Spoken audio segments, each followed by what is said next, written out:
En esta noche tenemos a la magíster Catherine Román Talledo, que es magíster obstetra, que actualmente está laborando en el hospital de Talara y está justamente desarrollando actividades frente a la atención de personas con síntomas de la enfermedad del COVID-19. Y que más que justamente en el área especializada en su campo, en su opción, que es obstetra. En este desarrollo de la capacitación puede dar luces mayores en cuanto al trabajo ante una mujer que está gestando, ¿no? Y esto da pie a que ustedes, cualquiera de ustedes pueda hacer las preguntas que ustedes más crean convenientes. Entonces, esto cae dentro de las actividades que desarrollamos como empresa de CBOSAT, y no solamente va a ser esta capacitación, sino también va a haber otras capacitaciones adicionales que van a ser completamente gratuitas, ¿no? La participación va a ser completamente gratuita, así que por el momento pueden, y justamente son para los trabajadores de las empresas clientes de CBOSAT. Hay otro grupo que muy probable de repente sea posterior a otros días. Y sin mucho otro más preámbulo, por favor, doy pasen este momento a la magíster, a Catherine Román, que con ella tenemos el tema hablando del COVID-19. ¿Ya? Atentos, tomen todas las apuntes y sus preguntas. Magíster, adelante. Okay.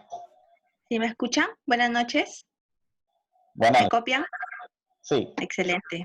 Mucho gusto, un gusto virtual conocerlos a todos aquí, los presentes. Voy a compartir la pantalla para poder iniciar la ponencia.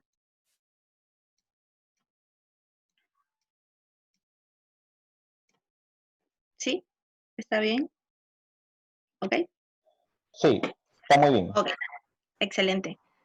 Bien, vamos a empezar el día de hoy. Gracias a SBO por la invitación para hablar de este tema tan importante, una enfermedad que nos ha cambiado la manera de ver el presente, el futuro, de interactuar entre nosotros mismos. 360 grados ha cambiado nuestra vida. Entonces vamos a hablar un poco de este enemigo invisible que nos atacó sin estar preparados en realidad. Mucho gusto, gracias por el pase al ingeniero. Vamos a empezar.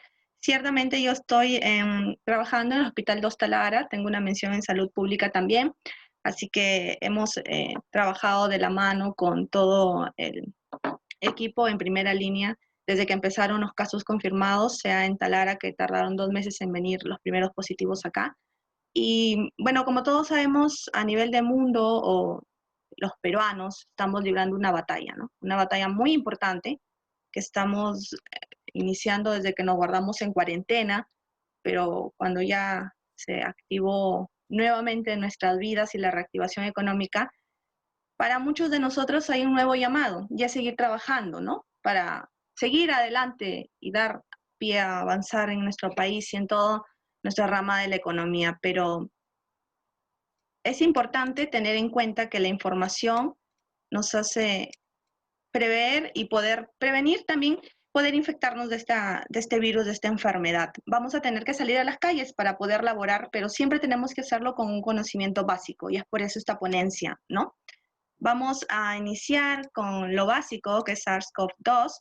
El COVID-19 es una enfermedad infecciosa que es causada por el coronavirus. En el 2019, el primer caso en China fue el primer caso reportado, digamos que por la OMS y la OPS, pero años atrás ya habían reportes de casos aislados, hace 3, 4 años atrás, sobre un tipo de coronavirus también. Es una enfermedad respiratoria que es nueva, más allá de 6 meses, recién la conoce la humanidad en su magnitud, y que básicamente ataca a nuestro sistema respiratorio, ¿no?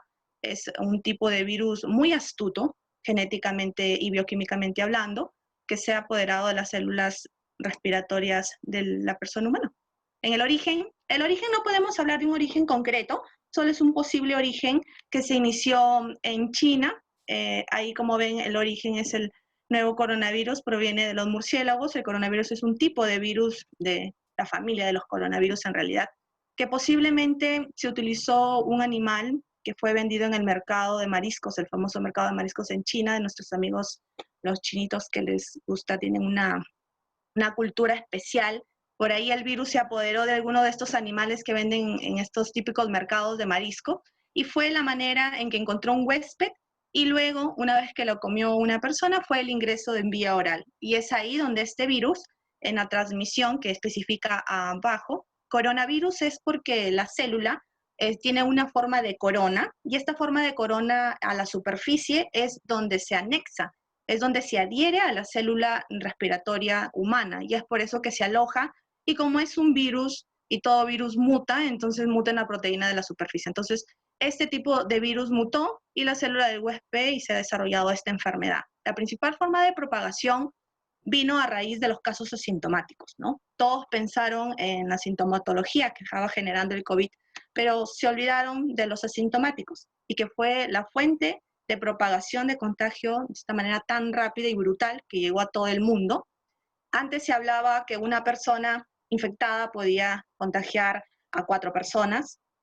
Luego, conforme fue avanzando los meses, estábamos hablando de 10 a 15 personas, una persona contagiada. Pero una persona asintomática también tiene riesgo de contagio. Fue el inicio de la propagación así, con pacientes asintomáticos en realidad. La interrupción de la cadena de transmisión, que es lo más importante y cuando vienen trabajando hace muchos meses ya varias organizaciones, incluida OPS, OMS, incluido el Perú y muchos países en Latinoamérica, es primero la identificación rápida. La identificación rápida inició cuando se decretó el primer caso en diciembre de 2019, un poco tardío en realidad, según ya viendo hacia atrás, un poco tardía la respuesta de China para poder informar este nuevo caso, el diagnóstico y gestión de los casos y la identificación y seguimiento de los contactos, que básicamente es un trabajo epidemiológico que trata de seguimiento y control de ya los casos confirmados o de los posibles contactos, ¿no?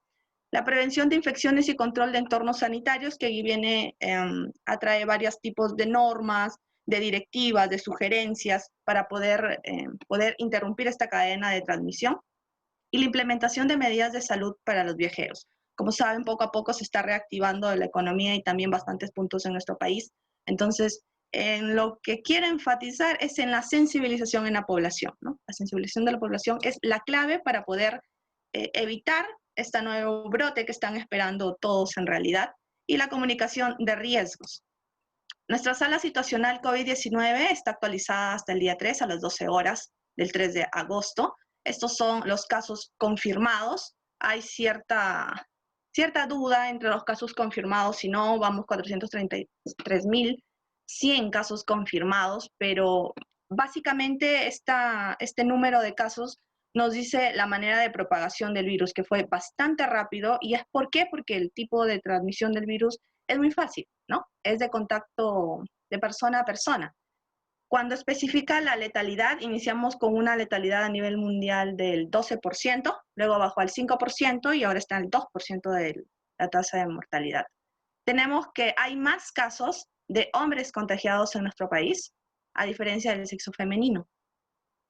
Eso puede darse porque los hombres siempre son generalmente la población en que son la PEA en realidad, la población económicamente activa, y más hombres que mujeres laborando, y probablemente es esa una explicación por la que los hombres se están contagiando mucho más.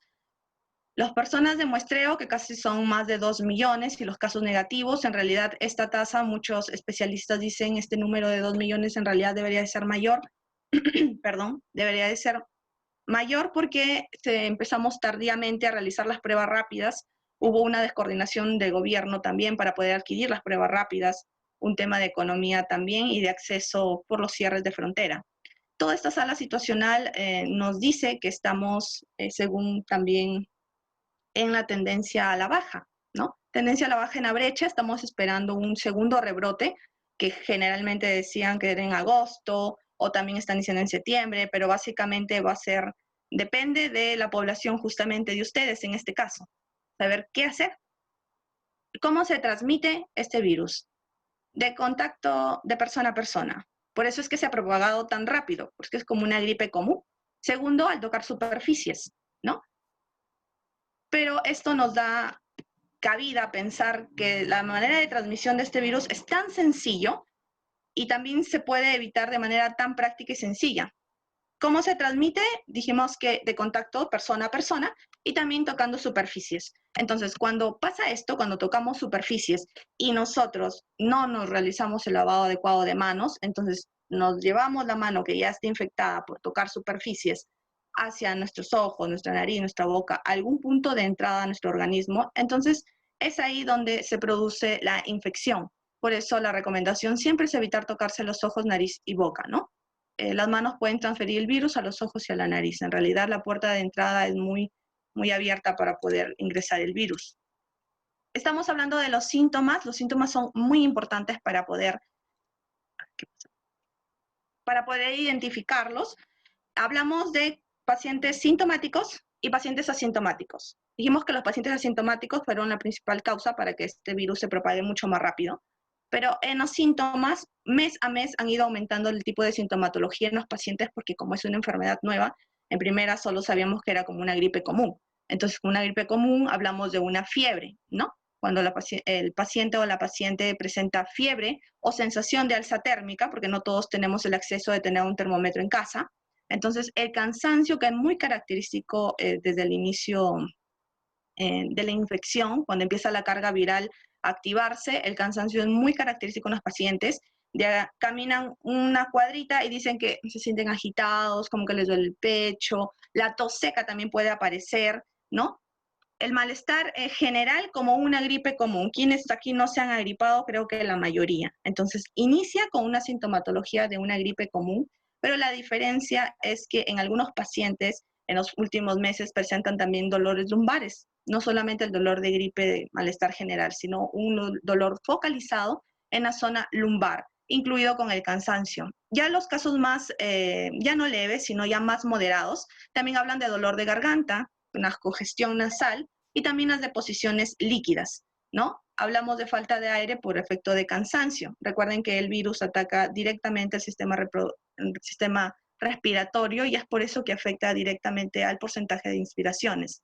También hablamos de dolores y molestias, congestiones nasales, cefaleas, bueno, dolores de cabeza, conjuntivitis, erupciones cutáneas también. En realidad, a los 3 meses de iniciado la pandemia, empezaron a haber pacientes con cambios de color en los dedos, en las partes distales de los miembros inferiores y superiores, que acordaron que era una distribución mal dada por el sistema de torrente sanguíneo, por lo que también ocurría por el coronavirus. La pérdida del gusto y el olfato, lo que la mayoría de personas sabe, ¿no?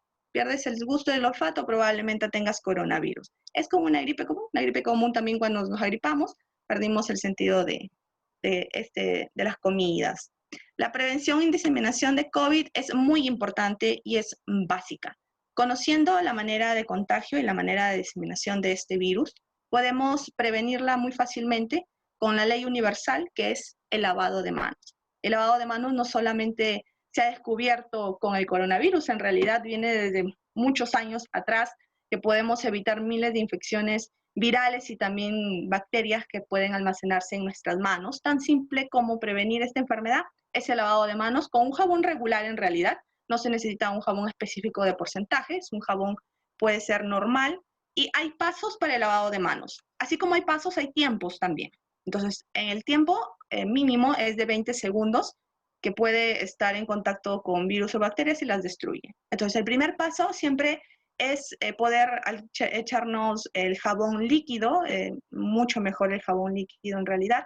El segundo paso es frotar mano con mano, dando giras. Yo quisiera, aquí es que es un poco más práctico que verlo y decirles cómo es, yo quisiera que activen sus camaritas para poder hacerlo, porque una parte de aprender no es escuchar, sino también es hacerlo. Entonces, cuando lo hacemos, lo retenemos mejor. Entonces, si es que pueden activar las camaritas como para poder hacer el efectivo lavado de manos. Generalmente, antes de esta pandemia, el lavado de manos aquí entre nos era y ya está, ¿no? Mientras más rápido, mejor, cuando nos lavábamos y nos íbamos a hacer nuestras cosas. Ahora no, ahora necesitamos 20 segundos. Hablan inclusive que si cantas la primera estrofa del himno nacional dura 20 segundos, o la canción que a ustedes les guste en realidad, no solo el himno. Así que lo vamos a hacer. Vamos a imaginar que estamos al frente ya de nuestro lavador. Vamos a empezar. No solamente esto aplica en el trabajo, esto aplica en cualquier área que estemos en la casa. Toda vez que tocamos algo, antes y después, superficies o a alguien, tenemos que lavarnos las manos y tenemos que recordar cómo lavarnos. Entonces, el primer paso es, obviamente, tener el jabón, echarlo a nuestras manos y quiero que sus manitos, espero que estén libres, excelente. Vamos a unir palma con palma, ¿ok? Y vamos a girar como en círculo, haciendo que el jabón obviamente haga su espuma. Luego vamos a entrelazar nuestros dedos, dedo con dedo, excelente. Vamos a frotar. Acuérdense que el virus también se almacena entre digitales, así que es por eso la importancia. El número 3 es hacer esto, como ven, para que no solamente sean los interdigitales, sino también los dedos. También vamos a hacer por encima, cogiendo, entrelazando dedo con dedo, ¿correcto? Y en la otra mano, ahí se ve, en la otra mano también. Y el pulgar, sobando el pulgar, el otro pulgar. Luego, recuerden que en las uñas tenemos el 70% de bacterias ya científicamente comprobado, así que tenemos que limpiarnos las uñas. La palma y las uñas en forma circular.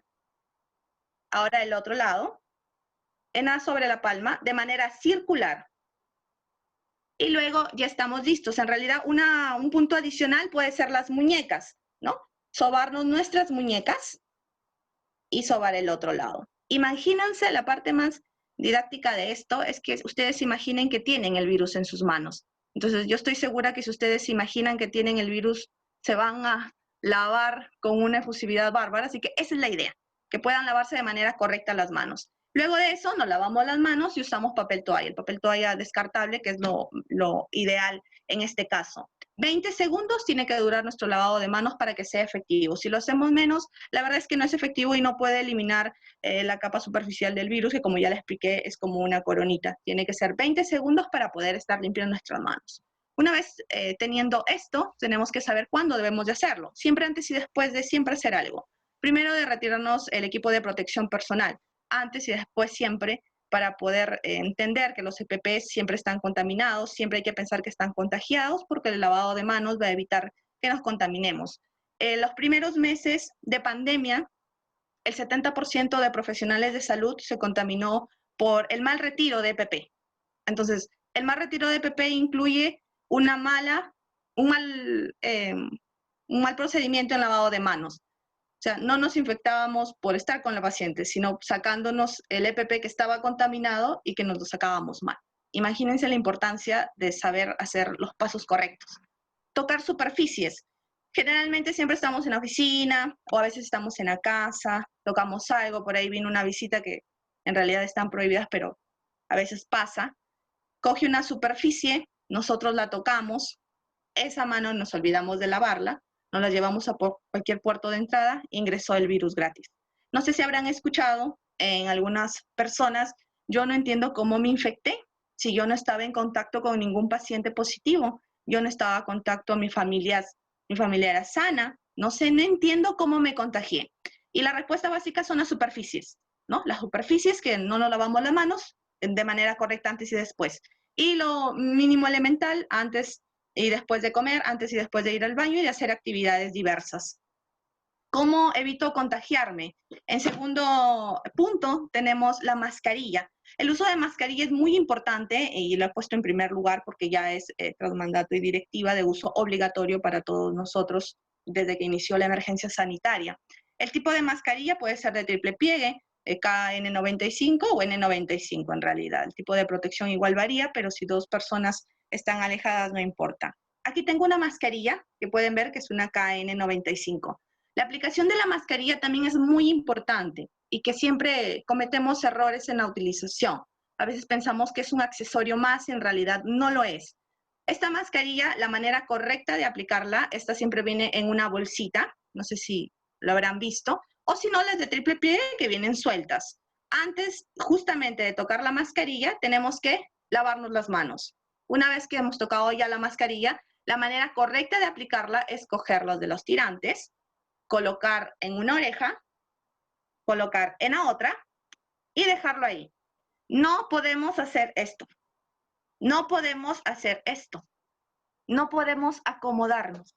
Porque la idea es de tener una mascarilla, es que la persona que está al frente, yo estoy pensando que está con carga viral. Y si ella tose, no tiene la mascarilla y me envía partículas de gotas con virus, quiere decir que toda mi mascarilla, la parte externa, está contaminada. Entonces, si yo hago esto, ya perdí mi contagio, ¿no? O sea, estamos cometiendo errores que si luego no me lavo las manos, puedo tocarme. La manera de retirar la mascarilla es de la misma manera que la aplicamos. Es una, dos, y un área de descarte que tiene que estar con una bolsa rojita dentro de sus protocolos que deben de tener y eliminarla. Dependiendo del uso de tiempo y de días, es dependiendo del tipo de mascarilla que tengan, sea triple pliegue, KN95 o K95. Depende del uso diario y continuo también. La mascarilla, que es importantísimo, paso 3, para no contagiarme, es los saludos. Los peruanos somos muy efusivos, somos muy querendones. Y esta pandemia nos ha limitado bastante en esta cultura que tenemos. Entonces, evitar los saludos y evitar el contacto con la persona es justamente lo que nos va a evitar contagiarnos. Así que está prohibido, así sea entre familias o mucho más en el trabajo. La cuarta es compartir utensilios o objetos que tenemos en el propio trabajo. Por ejemplo, en oficina, a veces nos prestábamos el lapicero, ¿no? Y en el lapicero tenemos una gran carga viral. Entonces, es plástico, puede almacenarse ahí el virus. Viene de Juanito, viene de Pedrito, y me lo cojo yo, y luego me rasco por aquí. Ingresó el virus y yo no me di cuenta. También cuando podemos compartirnos herramientas, objetos que usamos en el trabajo, por ejemplo, una herramienta que no desinfectamos, tenemos que desinfectarla para poder prestársela a alguien más y así ya está libre para evitar propagar y seguir siendo parte del grupo de contagio. El número 5 es importante el distanciamiento, ¿no? El distanciamiento social y el tipo de distancia que tenemos que tener mínimo 1 metro. Otros hablan de más metros, pero mientras sea mínimo 1 metro es importante, ya que, ¿por qué tenemos que distanciarnos de la otra persona? Porque las mascarillas que generalmente usamos son las triple pliegue. Las triple pliegue son recomendadas para el uso normal de personas que van caminando, peatones normales. El avance de especificidad de las mascarillas como KN95 o N95 son para ya profesionales de salud o personas que están en contacto directo con multitudes o personas en contactos directos. Entonces, el distanciamiento es importantísimo porque la mascarilla, como ustedes saben, no tiene filtración del 100%. Por eso es KN95 o N95. Entonces, la filtración quiere decir que puede por ahí partículas ingresar. Entonces, por eso es el distanciamiento, que ya lo hemos escuchado muchas veces. El número 6 es también no juntarnos, no hacer reuniones, más de 5 personas, que es lo ideal, o estar en un área común dentro del trabajo, como por ejemplo baños, no más de 5 personas y manteniendo el distanciamiento social, que es el punto número 5. Y evitar reuniones, evitar fiestas, evitar celebraciones que están restringidas desde que empezó la pandemia, ¿no? En el centro de labores, que es muy importante, lo que decíamos anteriormente, y también respetar, hacer respetar los protocolos que ya tenemos establecidos en cada centro de labor. Lo primero es respetar a la persona que va a estar encargada. Les comparto la experiencia en el hospital con los vigilantes, que son los encargados de medir la temperatura, de enseñar la señalítica, inclusive propios profesionales de salud como que es un poco tedioso, paso 1, paso 2, temperatura, ¿no? Es tedioso, pero en realidad son pasos que debemos de cumplir, debemos de respetar para justamente cuidarnos y cuidar a quienes están detrás nuestros, ¿no? En nuestro caso, a nuestros pacientes, a nuestras familias, en el caso de ustedes, a sus colaboradores y a sus familias también. Ahí especifica el uso de mascarilla, aquí está, con lo que ya hemos conversado, el distanciamiento de 1 metro o 2 metros en realidad, evitar las aglomeraciones y evitar el contacto con el uso antes de ingresar a la área destinada de labores con alcohol en gel o el lavado de manos. En realidad hubo una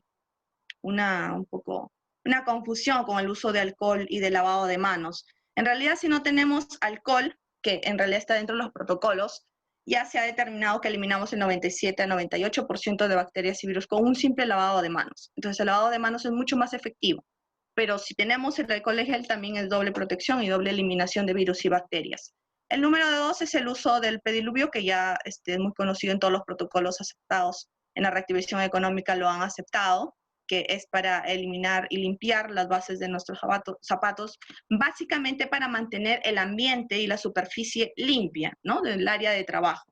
También el número 3 es el respeto de la toma de temperatura. La toma de temperatura es de manera obligatoria. Todo personal o colaborador que esté más de 37.5 o con sintomatología, entonces no debe de ingresar al área. Debe de regresar y comunicar al jefe encargado para que pueda darle seguimiento y puedan hacerle su prueba con la guía de sintomatología correspondiente. Es obligatorio. También en los protocolos establecidos hablan sobre el uso de los lentes, que es protector ocular, que es como estos en realidad. Este también es importante, todo lo que sea equipos de protección personal, recuerden que todo lo que usamos puede ser vitalmente infectado, entonces en este caso, por ejemplo, los que usan, bueno, lentes como yo, tenemos que sacárnoslo. Cuando ustedes lo tienen en una bolsita nuevo. Luego lo pueden almacenar en la misma bolsa o si no tener aparte un tapercito, que es lo ideal, que es propio para ustedes, un tapercito donde puedan guardar sus lentes y así evitar el contagio y llevarlo en la cartera, llevarlo por ahí, dejarlo en la oficina o dejarlo en el mismo centro de trabajo. Los lentes, cuando terminamos nuestra atención, los lentes se retiran desde aquí hacia afuera y realizamos un lavado de jabón con agua. A veces le echamos alcohol, pero en realidad el alcohol lo que reduce es el tiempo de vida del material. Entonces basta con agua y jabón lavar nuestros lentes, guardarlos en el recipiente establecido y luego volverlo a usar cuando volvamos a ingresar. El uso de caretas faciales fueron recomendadas por el Ministerio de Salud, más no son obligatorias, pero también ayudan a reducir en un 98% la transmisión, pero no es obligatorio. Lo que sí es obligatorio es el uso ocular. El número 5, para algunos tipos de trabajos, algunos tipos de colaboradores usan los guantes quirúrgicos, en el caso de los profesionales de salud o también personas que están en contacto con secreciones, ¿no? Y también los guantes de látex. Es importante, el número 6, en nuestro centro de labores, la desinfección de las superficies, de las herramientas que vamos a usar, si es que usamos el teclado. La desinfección es importante. Ustedes tienen que imaginarse que todo lo que van a tocar esté infectado. Para eso siempre hay un personal encargado de hacer la limpieza y desinfección. No es igual limpieza que desinfección, por eso es la importancia de usar el alcohol en estos casos para superficies. Lo que les conversaba de los baños, ¿no? El 30% de profesionales de salud también nos ponemos en ejemplo, porque a pesar de tener conocimiento, a veces, como es una enfermedad nueva, hemos caído muchas veces en un contagio así. Los baños, cuando son para varias personas, generalmente ingresaban y no mantenían el distanciamiento social. Entonces, esa aglomeración justamente hace que alguno por ahí no tuvo la mascarilla o la tuvo mal puesta o la mascarilla estaba muy usada, que ya la verdad no, las filtraciones no sirven. Entonces, el baño es un punto de contagio, por eso ustedes tienen que ingresar mínimo menos de 5 o si es en conjunto, si no, si es solamente baño de un solo uso, solamente esperar en distanciamiento con la señalítica establecida fuera del baño. No tomar agua del bebedor del baño, que a veces tenemos esa cultura también, evitarlo por favor. Es importante si tenemos los síntomas. Hemos hablado de los síntomas y bueno, ya supe identificarlos, pero ¿qué pasa si los tengo, no? Si es que tenemos la sintomatología, tenemos que informar al jefe inmediato para que pueda aplicar el protocolo establecido. Ustedes también llenan un registro antes de ingresar.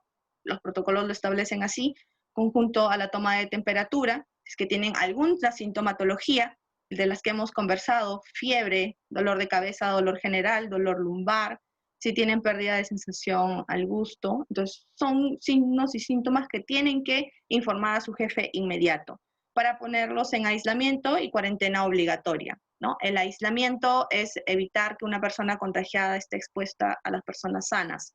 La cuarentena es guardarlo para evitar que él contagie a los demás. Y el seguimiento epidemiológico oportuno, que está en todo protocolo establecido, incluido en el de salud que tenemos a cargo. Es importante que sepan y tengan en consideración que esta charla, más allá del cumplimiento del horario, es para cuidar a los que están detrás de nosotros, nuestra familia. Hoy han registrado 1.000 niños infectados en la ciudad de Piura. Pensábamos erróneamente que los niños y adolescentes no podían contagiarse de este virus, cosa más errada, tienen la misma respuesta inmunológica. Entonces, tenemos que cuidarnos. La manera de cuidarnos es lo que hemos conversado, tomar recomendaciones y tener en cuenta que nuestra familia siempre está detrás. Los que no tienen familia, hijos, tienen papás, quizás de alto riesgo, las personas de alto riesgo y comorbilidad, como son los mayores de 60 años o 65 años, o los que tienen cardiopatías, o problemas como por ejemplo las personas que se nebulizan, tienen asma, obesidad, son personas de comorbilidad. En realidad es el 70% de la población que tenemos en el Perú, así que todos tenemos por ahí alguna comorbilidad escondida. Así que tenemos que cuidarnos y cuidar a quien está detrás siempre, que es nuestra familia. Es muy importante que tengamos en cuenta que recién estamos en tendencia a la baja en la brecha de infecciones a nivel de país, pero estamos viendo que por provincias está aumentando, ¿no? Piura fue el primer centro en realidad de provincia que aumentó demasiado la propagación del virus. Luego seguimos nosotros, Talara, fue un hacinamiento total, y estamos a proyección de baja. Antes teníamos la capacidad de 80 pacientes, ahora ya tenemos 40, ayer 50, y están así. Así que esa tendencia a la baja no hay que confiarnos, por favor, hay que seguir las indicaciones que hemos conversado, y si tienen alguna pregunta sobre lo que hemos conversado, sería excelente que me la puedan plantear para poder despejar dudas que tenemos. Gracias.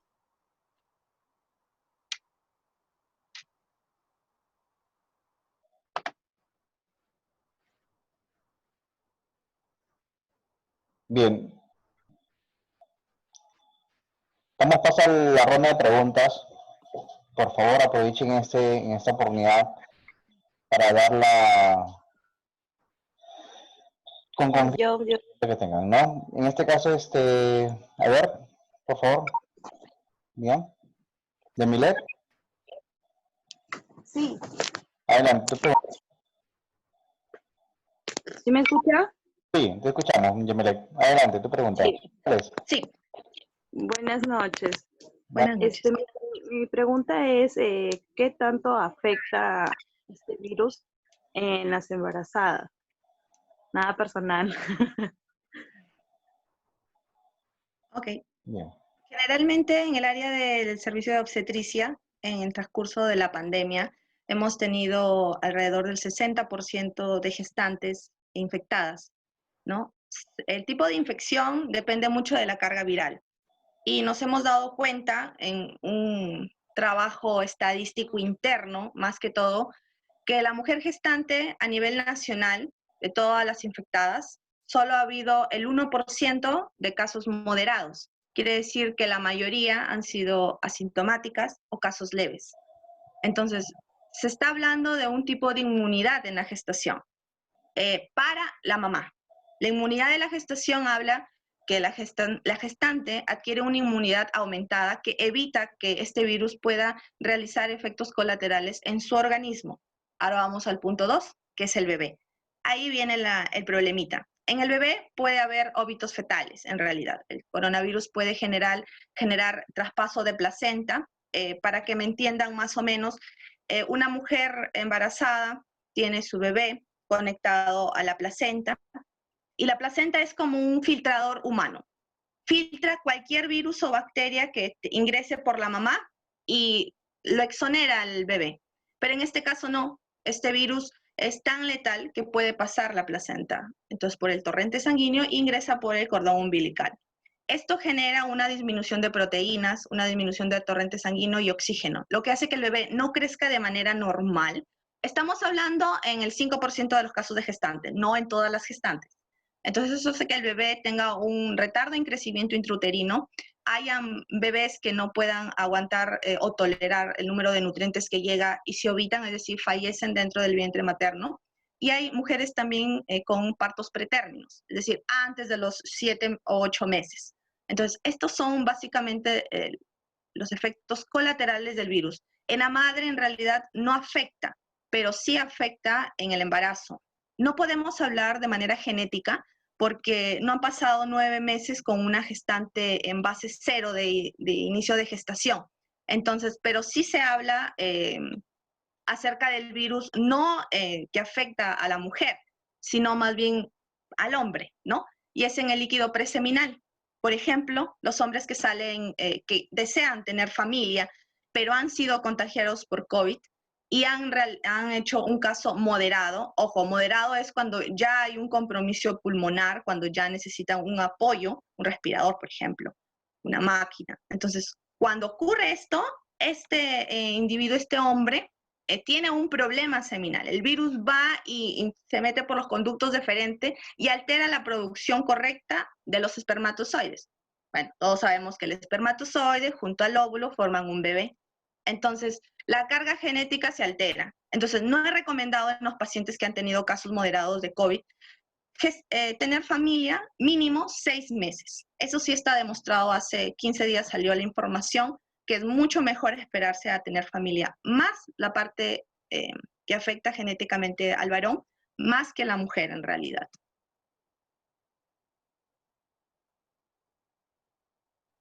Gracias.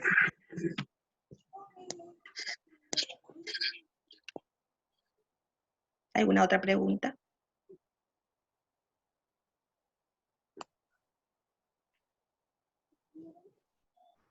Catherine. ¿O todo ha quedado claro o no entendieron nada? Espero que sea Sí, hola, hola, buenas noches. Buenas noches. Sí, bueno, mi pregunta es lo que quería saber exactamente, ¿cómo es que las personas que ya han tenido el virus, en realidad, cuánto tiempo se va a volver a contagiar o ya tuvo anticuerpos en lo que es la persona que ya se ha contagiado antes? Esa es básicamente mi pregunta. Ok, Catherine, casi me toca ya. Hablamos sobre la respuesta de inmunidad en realidad. Al inicio de la pandemia se hablaba de no inmunidad. Hoy, hace un mes y días, ya hablamos de inmunidad mínima de 3 meses. Es decir, la persona que tiene carga viral positiva con IgM puede, a las 2 semanas después de haber confirmado el diagnóstico de COVID positivo, puede disminuir la carga viral y ya no es un paciente que pueda volver a contagiar, ¿no? Ya no es un paciente riesgo. Es decir, si pacientes ambulatorios, vamos a dividirlo entre pacientes ambulatorios y pacientes hospitalizados, ¿ok? Que la sintomatología obviamente es diferente. Los pacientes que se tratan ambulatoriamente son los que dicen, bueno, señora, vaya a su casa, aíslese, cuarentena. Y los pacientes que son hospitalizados es porque ya tienen un compromiso pulmonar, respiración, agitación, etc.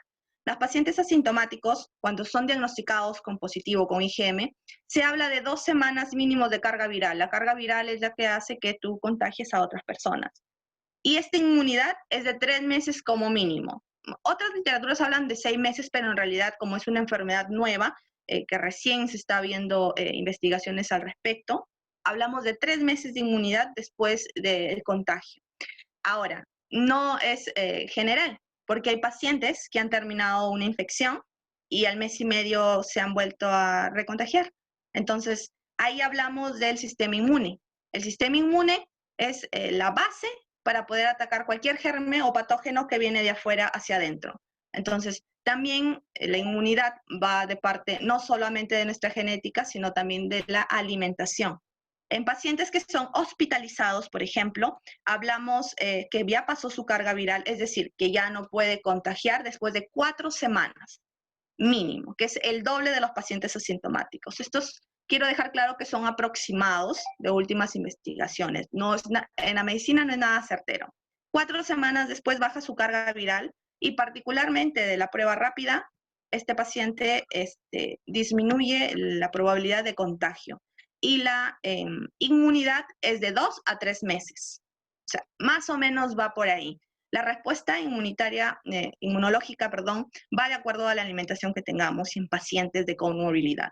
Es por eso que al inicio se pensaba que, por ejemplo, los niños eran inmunes, pero en realidad no es así, sino que la mayoría de niños tiene, acorde a su carnet de vacunación, entonces quiere decir que están muy bien protegidos y pueden combatir un ingreso de virus. Por ejemplo, en el hospital, cuando empezó la pandemia, todos hablaban de que no había casos de niños.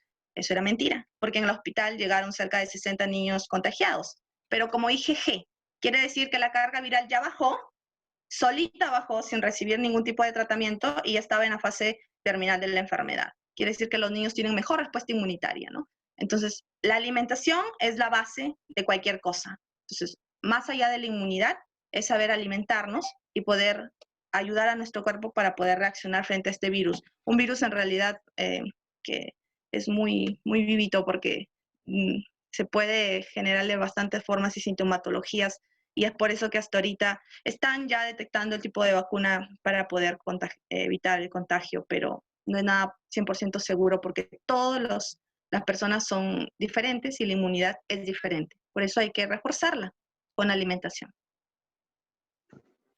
Licenciada Morán, buenas noches. Buenas noches. Una consulta. Acá. Bueno, quien le habla, normalmente yo realizo una función en lo que es consultorio. Dentro de la anamnesis que tenemos con los pacientes, en las últimas 3 semanas hemos visto un común denominador.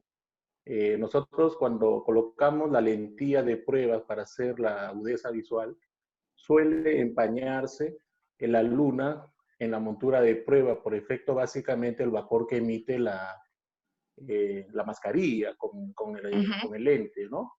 Entonces eso le genera bastante incomodidad al paciente y también podemos llegar a una conclusión un poco errada en cuanto a la agudeza visual del paciente, porque entendemos que el virus es tan contagioso y nuestra posición básicamente prevención, ¿cuál sería en todo caso? Permitirle que por breves segundos el paciente pueda retirarse un poco la mascarilla, porque en otra manera no se podría llegar a una agudeza visual óptima por esta misma situación que le he presentado. Como es. ¿No? Lo que usted refiere en realidad es la disyuntiva de todos los oftalmólogos en el hospital, por ejemplo. Por eso es que no se han reactivado las consultas presenciales, porque en algunas especialidades es muy difícil la teleconsulta, como quizás lo han escuchado, la teleconsulta es un celular que podemos dar unos síntomas en realidad superficiales para poder llegar a un diagnóstico. Pero en ese caso en específico, por eso es que no se reactivaron las consultas en realidad presenciales, porque el tipo de procedimiento para algunas especialidades amerita que el paciente esté libre de protección para evitar ese tipo de problemas y evitar un correcto procedimiento. El uso de mascarilla es básicamente obligatorio y si usted tiene, supongo que tiene su EPP completo, su mascarilla, su facial, su ocular y facial. Solamente lo que es lente protector, aparte el lente que uso, un lente encima, no, de sus lentes normales. Y aparte un protector para los ojos. Ok, entonces, en este caso, si es que ya reactivaron las consultas presenciales, la recomendación acá, por ejemplo, siempre se está usando en el hospital, es el uso facial del profesional de salud. El uso facial aumenta el 90%, por eso es que el MINSA lo recomendó, más no lo ha obligado en atenciones, por eso es que no se reactivó las consultas, porque la mayoría de profesionales no pueden atender justamente con el facial. No sé si ustedes quizás lo han usado, es muy incómodo, no ayuda a la visión y el procedimiento no es 100% certero. Entonces, sobre todo para hacer la retinoscopía, sobre todo, ¿no? Es bastante más sobre todo, exacto, sobre todo. Es por eso que la diferenciación de la activación de las teleconsultas, que no ha sido para todos, inclusive para su especialidad. Pero la recomendación básica, según directiva, hablo directiva como ente rector, como MINSA, es en los procedimientos básicos elementales que pueden poner en riesgo de vida al paciente. Pero si es que usted usa su careta facial más todos los CPPs que usted ha especificado y el paciente está asintomático, es decir, yo lo veo y no veo, ¿no? La clásica. Entonces puede ser un tiempo mínimo elemental para que haga su procedimiento de manera correcta, pero no solo con el EPP que está usando, tiene que incluir la careta facial definitivamente, pero es el tiempo mínimo en realidad para el procedimiento, ¿no? Muchas gracias.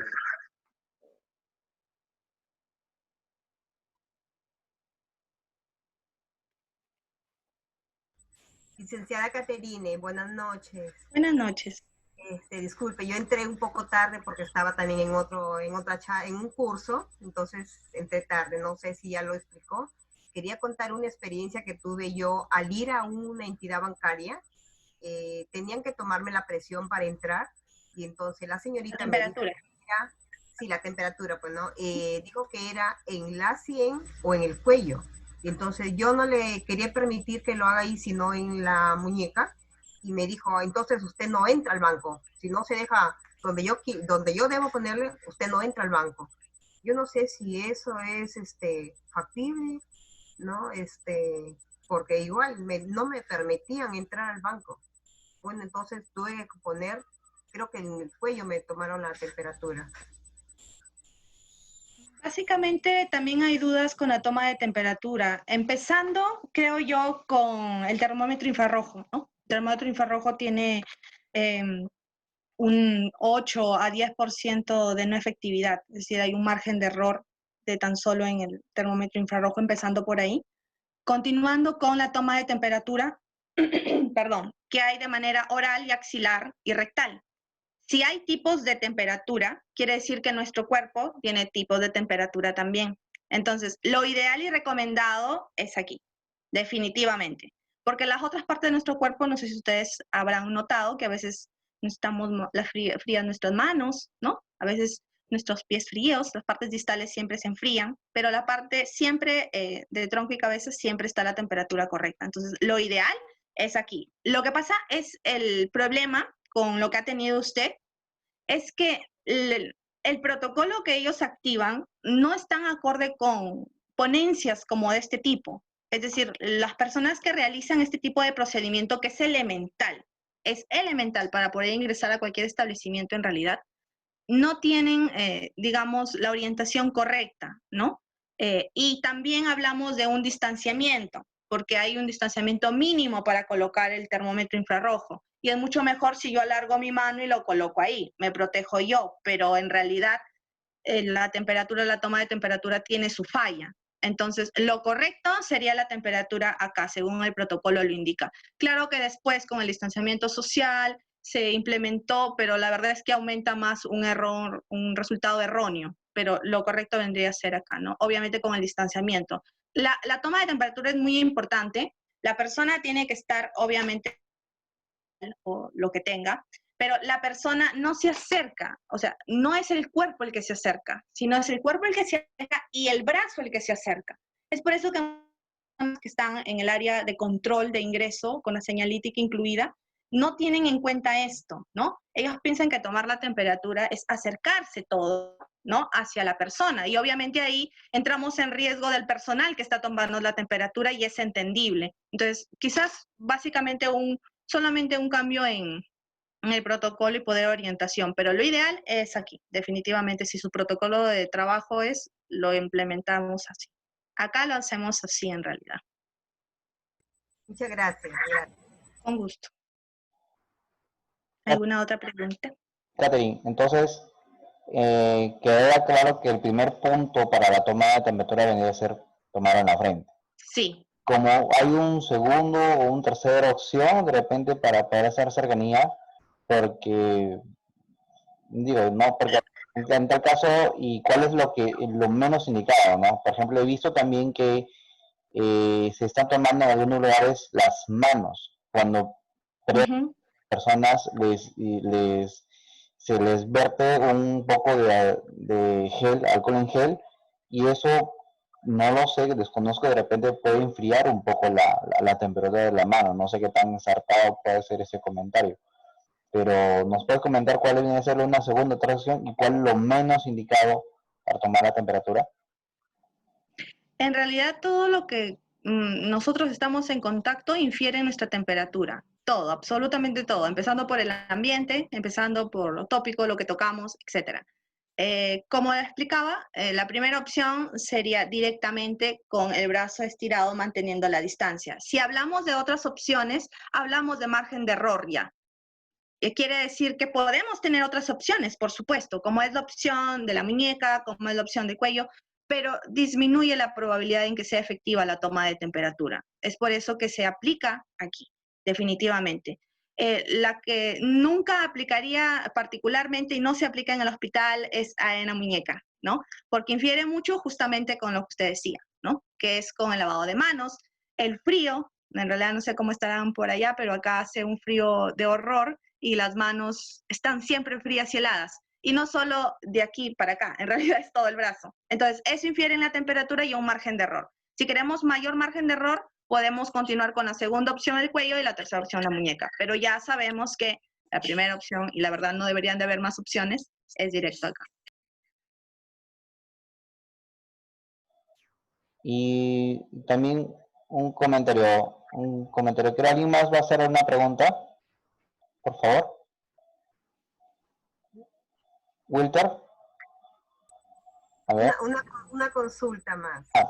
Tania. Señora Tania, adelante. Mire, yo tuve el COVID en el mes de mayo, ¿ya?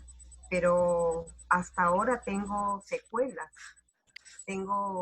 Me agito cuando camino, o incluso cuando hablo mucho, también siento agitación. O el bajar y subir escalera de segundo a primer piso, sí, también me agito hasta ahora. ¿Eso hasta cuándo cree que debo sentirlo? Uno me dice 2, 3 meses, ¿no? Por decir, yo soy una bailarina de tondero, de marinera, pero ahora no puedo bailar ni medio minuto. Me agito rápido. No sé hasta qué tiempo. O sea, sí me recomendaron lo que usted dice, una buena alimentación, sí. Como bastante fruta, verdura verde también. Y no sé qué más puedo hacer. En realidad, las secuelas de este virus son en cierta parte inciertas, pero los últimos estudios demuestran la secuela más común es el dolor lumbar y el cansancio, que puede aparecer en los pacientes dependiendo del tipo de caso. Por eso la pregunta necesita saber si fue un caso leve o un caso moderado usted. No, sinceramente fue moderado. O sea, asintomática, o sea, no tuvo ningún síntoma. Comencé con la infección a las vías urinarias. Me empezaron a tratar a ese, ¿no? Pero ya cuando avanzaba, que me estaba deshidratando por lo que tenía muchos vómitos, ¿no? Entonces, ya me saqué la prueba y salió que ya estaba en la 4ª fase, ya terminando la enfermedad del COVID. En ese caso en particular, por eso ha tenido las secuelas. Se habla de secuelas de 6 meses como mínimo hasta 16 meses. Entonces, es por eso que los pacientes no se quieren reincorporar a sus labores, ¿no? Porque el protocolo dice que después de la primera prueba rápida, si es IgM, va a descansar 14 días. Y en realidad, en el último protocolo establecido, no se necesita una segunda prueba, porque deberían de reincorporarse a sus labores, porque viralmente ya la carga bajó y van a hacer IgG. Pero las secuelas quedan mucho más tiempo. Entonces, solamente se conoce el tipo de secuela dependiendo del grado de compromiso pulmonar que usted ha tenido. Supongo que no le hicieron una tomografía porque ya estaba en la última fase. Entonces, digamos que ya no se podía tanto complicar, pero usted ya tenía arrastrando las secuelas. Las secuelas, sí, contra las secuelas, básicamente solo hay que tener paciencia y buen humor, porque no existe tratamiento para eso. Pero lo bueno es el reforzamiento del sistema inmune. Este es un punto muy importante y la verdad me alegra en que usted lo haya tomado muy en cuenta. La toma de vitaminas no es lo que nos va a evitar, básicamente nos aumenta el sistema inmune. Punto número 1 es la alimentación, como criollamente dice, la olla. La olla es lo que nos salva de evitar tener varias infecciones, pero también la parte anímica, ¿no? La salud mental se ha tenido mucho problema en estos últimos meses por estrés, nuestras familias, el tener y el enterarnos que tenemos un virus nuevo, que no sabemos cómo vamos a reaccionar, la protección de nuestra familia, cómo estará nuestra familia. Este estrés y este proceso de ansiedad genera una disminución en nuestro sistema inmune también. Entonces, no compremos tantas vitaminas C, tantas efervescentes, sino vámonos por el otro lado, que es la tranquilidad en la familia, el conversar, el estar bien, el alimentarnos bien, y eso poco a poco va a ir mitigando las secuelas que pueda tener. Pero sería bueno que usted pueda tener unos chequeos, si no son mensuales, porque supongo que tiene un área de epidemiología donde depende de dónde le hayan ha firmado el COVID del tipo de IgG o IgM, debería de tener, sí, un seguimiento, y eso es epidemiológico, un seguimiento constante para ver en qué momento empiezan a declinar las secuelas o la sintomatología. Pero no se asuste, es normal. El 90% de pacientes tiene mucho cansancio, e inclusive ahora están diagnosticando tan solo por esa sintomatología. Tiene mucho cansancio, no es normal. Prueba rápida negativa, no, no le hago caso a la prueba rápida, sino a la sintomatología de la paciente. Siempre hay que hacer caso a nuestro cuerpo nos avisa más que los procedimientos de bioquímica. Gracias, gracias.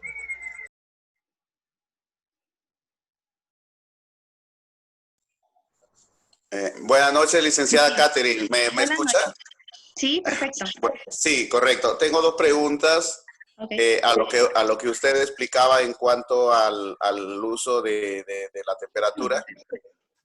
Se filtró una información que el uso, digamos, que se estaba haciendo en la frente, de alguna manera causaba daño a las neuronas. Esta información hizo que días después se cambiara, digamos, el lugar en la parte del cuerpo donde se tome la temperatura. La segunda pregunta es sobre el protector facial, que usted dice que no es obligatorio, ¿cierto? Se puede usar, pero que no es obligatorio. Se recomendó por el Ministerio de Transporte al principio, digamos, fue como una semana que se aplicó una enseñanza y luego dijeron que esto iba a ser multado en lo que era el servicio público. ¿Eso continúa vigente?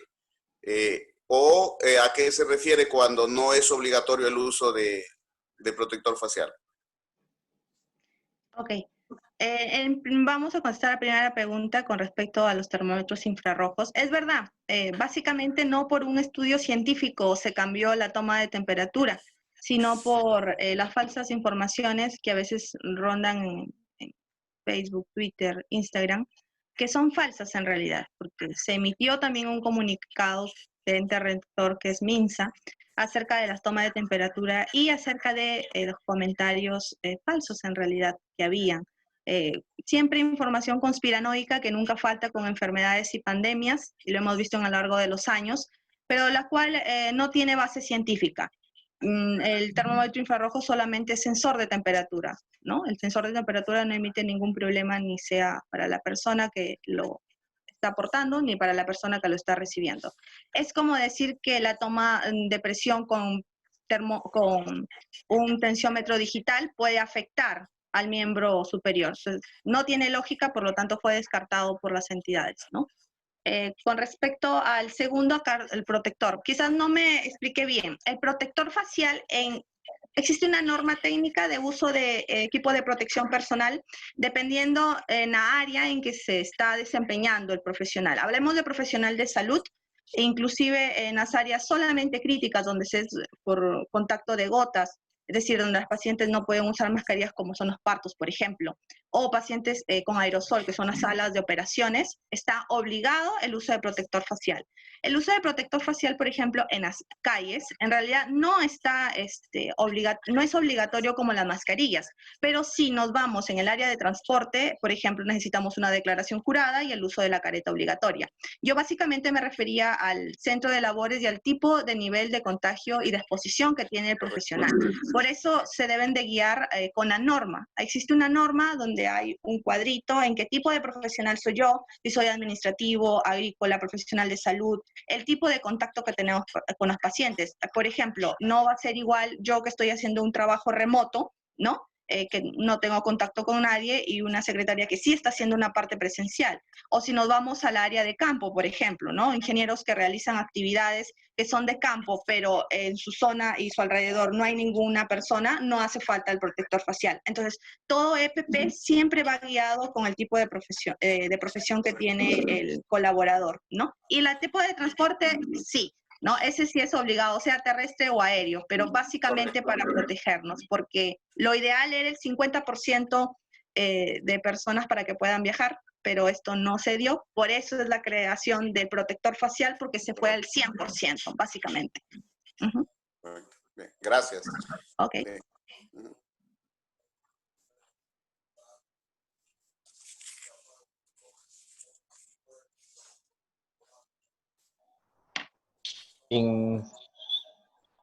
Ujú. ¿Alguien más tiene alguna pregunta? Bueno, concluyendo un poco en cuanto a lo que es lo que comentó bien Catherine, en cuanto a lo que es la unidad de alimentación, y lo segundo, el estado anímico. Eso juega un papel muy importante y no solamente juega importante también para la salud, no física, sino juega importante inclusive para lo que uno puede hacer con esta salud. Podemos decir, ya, uno tiene salud, pero tú qué quieres hacer con esa salud, ¿no? Con un cuerpo sano, ¿qué quieres hacer con un cuerpo sano? ¿No? ¿Qué puedes hacer con un cuerpo sano? Con un cuerpo sano puedes trabajar, puedes por tu familia, puedes abrazar a tu familia, puedes dedicarte a cosas realmente que te apasionan. Entonces, es como una vez comenté, ¿no? Respecto del celoso, la persona celosa. La persona no tiene, la persona celosa no tiene o no maquina en su mente por lo que ve, sino por lo que se imagina, se alucina, en otras palabras, lo que puede estar creándose de su pareja. Es un ejemplo, ¿no? Y entonces todo lo que nosotros podemos estar sembrando en nuestra mente, tarde o temprano eso vamos a cosecharlo, ¿no? Si constantemente estamos en las noticias, todos los días, 24 horas, en las malas noticias que se están dándose, incluso en que las noticias, cuando transmiten todo lo respecto a todo el segmento del COVID, siempre muestran un sonito muy bajito en el fondo, un fondo musical que altera, sinceramente, porque tiene mucha percusión, es muy acelerada esa velocidad de ese fondo musical durante las noticias. Entonces, eso es tan sutil que a una persona, toda cualquier noticia lo puede cambiar la actitud ante esa noticia. Entonces, y lo que es fundamental en todo eso, sobre a que estamos aferrados, a qué le creemos, a qué fe tenemos, ¿no? Sobre qué fe tenemos. Si creemos que solamente teniendo una careta o una mascarilla es suficiente, pues no es solamente suficiente. Si creemos que a mí nunca va a pasar nada, tampoco es, ¿no? Creo que nuestra fe debe estar más sustentada de algo más complejo, algo más completo. Nos recomiendan protección, nos recomiendan alimentación, nos recomiendan ejercicios, nos recomiendan tener una actitud mejor, pero una alegría interna, por así decirlo. Pero esa alegría interna, tarde o temprano, tiene que tener una fuente.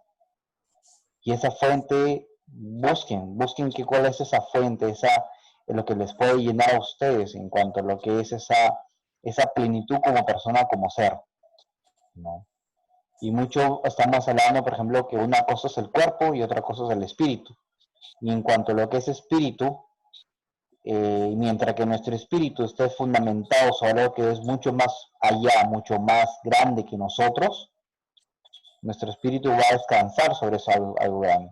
Pero si nuestro espíritu descansa sobre lo que realmente somos nosotros, que somos, y que la verdad, la circunstancia nos ha mostrado que somos realmente débiles, el ser más débil de toda la humanidad, entonces vamos a tener fundamentado sobre la arena, no sobre una roca. Entonces, ante esto, sería bueno recapitular, ¿no?, sobre qué creemos, sobre dónde está fundamentada nuestra fe, y a pensar, y de cierta forma, esta capacitación ha sido, por un lado, para resolver preguntas, ya, pero para que también que salgan con preguntas, de poder, ¿qué puedo yo hacer para mejorar? ¿Qué puedo yo hacer para mejorar mi entorno? ¿Qué puedo hacer para cuidar a mi familia? ¿Yo qué puedo hacer para protegerme?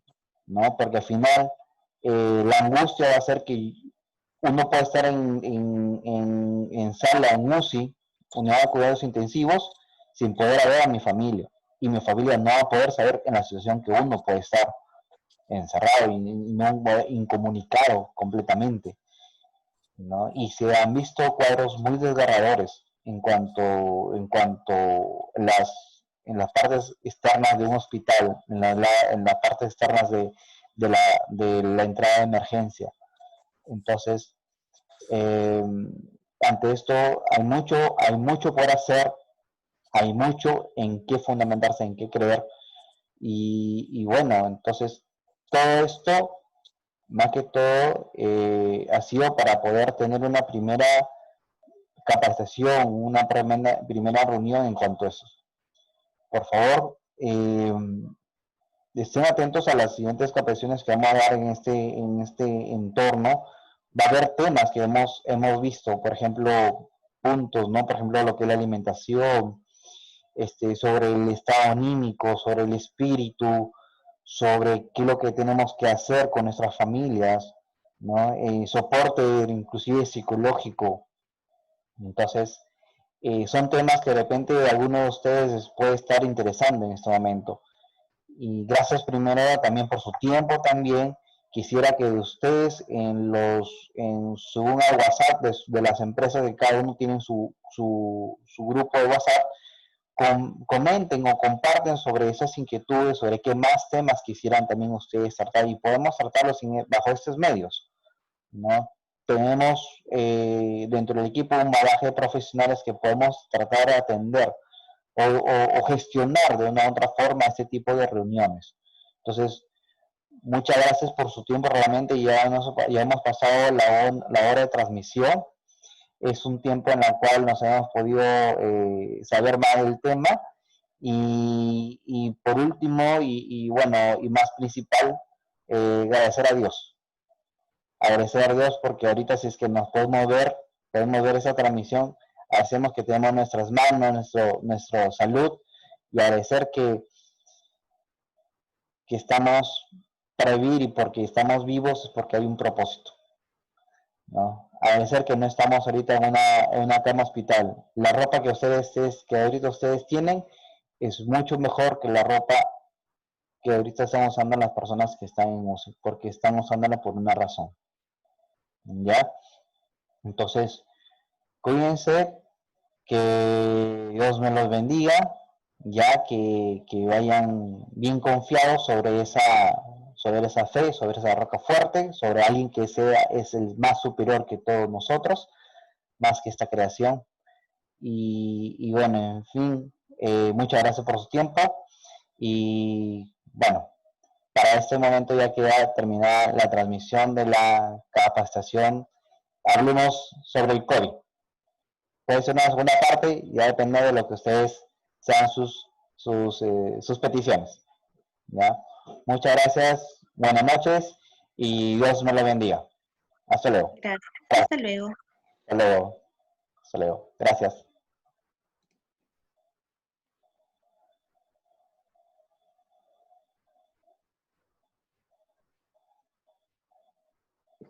Gracias, hasta luego.